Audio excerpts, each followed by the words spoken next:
Can you just give us a flavour of what it is about owning horses that you particularly enjoy? Well, we all know horses, don't we? We start off thinking, this is the one. This is the one that's going to go on. It's going to, if it's the flat, it's going to go on and win the Derby.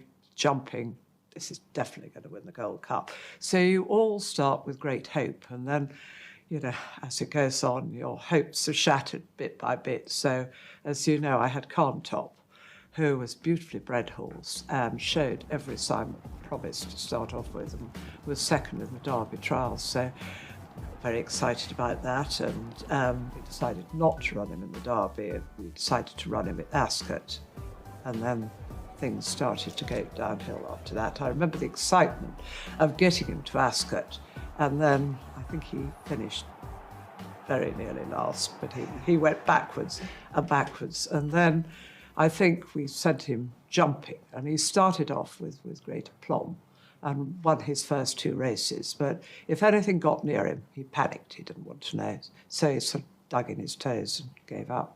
I think I'm partly responsible for why he never kicked on, because after I can see the photo of him winning at Newmarket where he won by about 7 lengths, I think. Yes.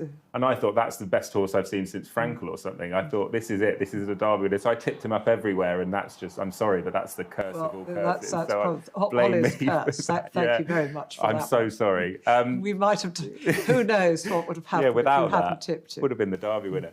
But that's the dream for every owner, isn't it? To have a horse good enough to compete in those top-level races. But also, it's not just the top-level races, it's actually winning a tiny race. I mean, it's the most exciting thing in the world. Even if you're Cartmel or somewhere, your horse wins. It's there's nothing to describe the excitement of winning. And the horse like Pacify, who won, I think 5 in a row, was it? He won 5 in a row. 5 in a row, but some of the tracks were the smaller tracks, they weren't on ITV, for example, midweek fixtures, but good races. Yes.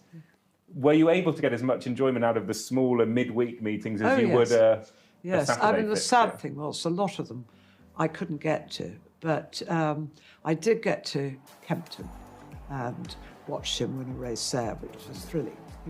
Seeing it live is the best thing in the world. You can watch it on the telly and you jump up and down and shout and scream, but it's not actually the same as being there, be able to sort of lead them in and pat them and. Are you a nervous watcher? Oh, terrible. Box walker? I can't. I can't have to look the other way, hands up, hands down.